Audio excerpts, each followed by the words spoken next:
ایک طرف علی بیٹھا ہے، ایک مزدور جو دن بھر کی مشقت کے بعد جب گھر آتا ہے تو پنکھے کے نیچے بیٹھ کر کچھ سکون کے لمحے تلاش کرتا ہے۔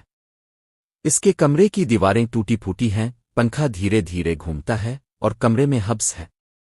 بجلی کے بل پر لکھا ہے 1000 یونٹ بل، صفر۔